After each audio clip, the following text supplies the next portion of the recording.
Bienvenidos a Sin Letras Chiquitas. Mi nombre es Lucho Durán. Gracias por estar aquí nuevamente. Hoy hablaremos sobre la homofobia y la religión. Juan Fonseca es historiador y se especializó en estudios culturales. Es investigador de las minorías religiosas que existen en el Perú y trabaja como catedrático en la UPC. Hoy ha venido a conversar sobre cómo el coronavirus ha generado más retrasos en la disminución de la discriminación contra las personas diversas, disidentes, no heteronormadas y con derechos y deberes como todo ser humano. Y de cómo es que la religión se disfraza, en algunas ocasiones de fanatismo, y termina alejando a los feligreses de las religiones o generando más violencia psicológica, física y hasta la muerte, como los crímenes de odio o los suicidios, en lugar de lograrse el respeto, el amor, la empatía y otros valores entre peruanos y peruanas. De eso y más vamos a conversar hoy con Juan. Bienvenido, Juan. Muchísimas gracias, Lucho, por esta invitación y con mucho gusto estamos para compartir nuestras ideas, nuestros sentires, nuestros sueños también. Querido Juan, ¿cómo se sobrevive a la discriminación? Bueno, enfocándonos específicamente en la discriminación relacionada a la orientación sexual o la identidad de género, creo que el primer elemento para sobrevivir es la solidaridad. Lo digo porque los seres humanos somos personas que necesitamos siempre un espacio de acogida, un espacio de fraternidad, y en el que de alguna manera se compartan recursos, energías, contenidos que ayuden a la persona discriminada a enfrentar el peso de la discriminación. Yo creo que la discriminación es algo que aplasta la dignidad, que corroe el ánimo, que entierra sueños y proyectos de vida. Entonces yo creo que es necesario que la gente de bien, de todos los sectores, siempre esté dispuesta a abrir sus brazos para que las personas marginadas o discriminadas no caigan. Y en segundo lugar, creo que es importante reconocer que si no hay solidaridad, porque a veces pasa, ¿no? Que no hay nadie que nos ayude o que nos acoja, en mi caso me funcionó la fe. Yo procesé de alguna manera mi propia experiencia como persona sexualmente diversa, solo, ¿no? Absolutamente solo, en un espacio religioso, pero sin mayor apoyo. Pero lo interesante es que sentía a la vez que Dios estaba conmigo.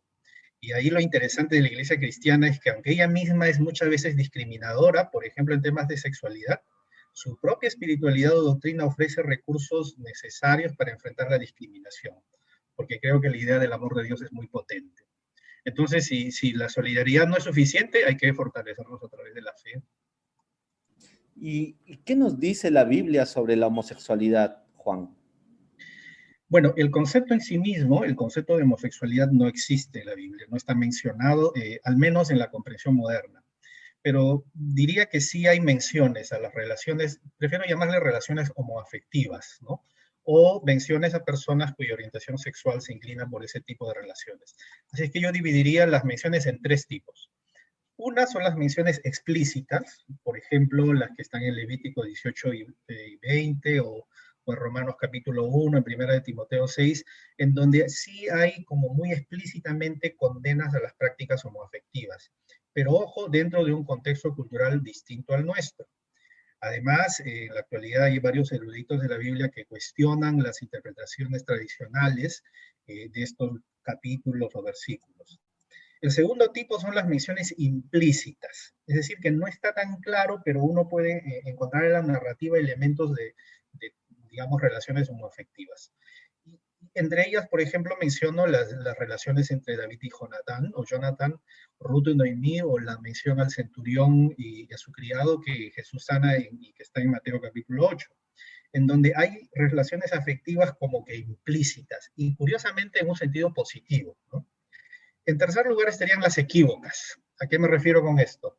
Por ejemplo, la historia de Génesis 20, la famosa historia de Sodoma y Gomorra, que usualmente ha sido interpretada con la homosexualidad, pero en realidad no tiene nada que ver con ello. ¿Qué consejos le darías a quienes se entregan al fanatismo y causan daños psicológicos y hasta suicidios y lo hacen en nombre de Dios y peor, en nombre de la religión?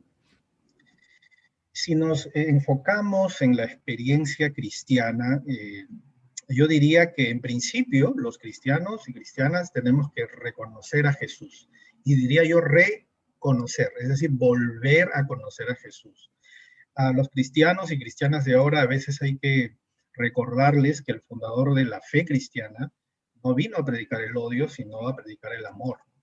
Yo creo que le hacen mucho daño al propio testimonio de la iglesia cuando utilizan la fe para sustentar o fundamentar actitudes de odio que no necesariamente están originadas en la experiencia espiritual, sino más bien en prejuicios culturales o actitudes políticas. Y ahí entra otro elemento, no solo el odio, sino también la hipocresía. La hipocresía, porque en el caso específico de la diversidad sexual, por ejemplo, muchos cristianos, muchos creyentes piensan en el tema LGBTI, en el tema de diversidad sexual como algo lejano, ¿no? Como que está fuera de la iglesia, cuando muchas personas LGBTI están dentro de la iglesia, están más cerca de lo que se piensa. Entonces yo llamaría a las personas de fe a que vuelvan a pensar lo que significa la misión de la iglesia en el mundo, ¿no? En el sentido que, por ejemplo, el Papa Francisco ahora nos lo hace recordar, una iglesia no al servicio del poder, sino al servicio de los marginados, de los más pobres, de los humildes.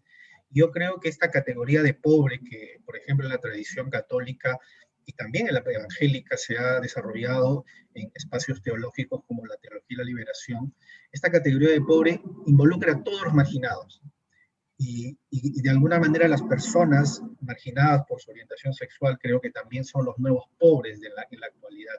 Y en ese sentido la pregunta sería qué estamos haciendo a favor de ellos, ¿no? Y no en contra de ellos. Sí, Juan, ¿cómo hablar de Dios y de los pobres en un mundo con falta de solidaridad y con falta de apego con los demás? Esta empatía que traduce todo este conjunto de cosas, creo que es uno de los elementos fundantes de la fe cristiana. ¿Estoy en lo correcto, Juan? Por supuesto, yo creo que antes de ver las etiquetas de las personas, hay que ver a la persona en sí misma, en su dignidad esencial. Entonces, muchas veces la gente de fe se ha olvidado de eso y nos categorizamos a través de etiquetas que nos dividen. Si nosotros no construimos estas relaciones de empatía, creo que estamos traicionando a la fe cristiana y a la vez también traicionando el sentido mismo de humanidad y de comunidad que debería caracterizarnos a todas las personas. Ahora, tú como especialista en estudios culturales, ¿qué agregarías al currículum escolar nacional para hacer un cambio importante en los términos que hemos conversado?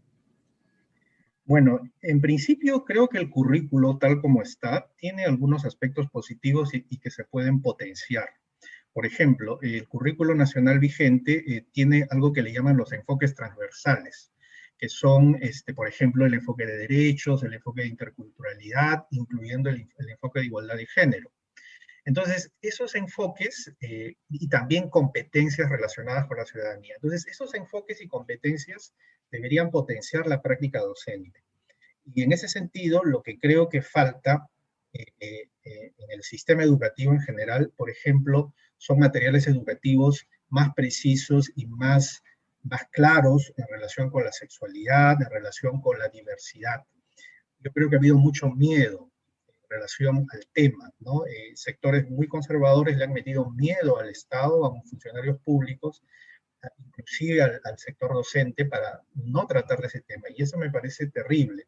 ¿Por qué? Porque la educación en relación con la sexualidad es tan necesaria no solo por el tema de diversidad, sino por el cuidado mismo de los niños y de las niñas. Necesitamos que ellos tengan una actitud de respeto a sí mismos, para que se protejan a sí mismos y también respeten a los demás. Entonces, en ese sentido, creo que el currículum debería ser potenciado en estos elementos que ya tiene y, por ejemplo, incluir claramente un sistema o una línea de educación sexual ciertamente adaptada al nivel de cada niño, a su edad, pero que es en este momento absolutamente necesario para combatir todo tipo de violencia. Juan, ¿el enfoque de género es tan vital como la religión, dirías tú? Yo creo que el enfoque de género es vital para la construcción de ciudadanía. Eso es, digamos, indiscutible.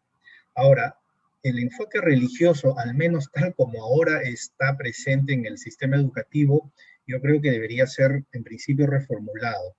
Desde una perspectiva laica y ciudadana, el enfoque de género evidentemente es vital, pero la religión, diría yo, que debería virar hacia, por ejemplo, formas o lenguajes más inclusivos y ecuménicos. Por ejemplo, yo reemplazaría las clases de religión por clases de ecumenismo, clases de espiritualidades comparadas, donde los estudiantes puedan ver el escenario de lo humano, dentro de lo cual está lo religioso, en una perspectiva diversa, rica, multicolor, ¿no? Estos enfoques educativos de la religión como muy dogmáticos, creo que no están ayudando. Entonces, si hablamos de la educación, yo creo que el enfoque de género es indiscutible, debe estar, y el enfoque religioso es importante, pero debería transformarse en un lenguaje mucho más cercano a los requerimientos de la ciudadanía en la actualidad, ¿no? Finalmente, necesitamos ciertamente construir seres humanos y ciudadanos que tengan la mente abierta y el corazón dispuesto a recibir a todos y todas tal como son. Mente abierta y corazón dispuesto. Muchas gracias por acompañarnos hoy, Juan Fonseca. Y a ustedes, amigos que nos escuchan, no se olviden de seguirnos en nuestras redes sociales, en Facebook, Instagram y Twitter. Y con esto nos vamos hasta la siguiente semana, aquí en Sin Letras Chiquitas con Lucho Durán. Muchas gracias.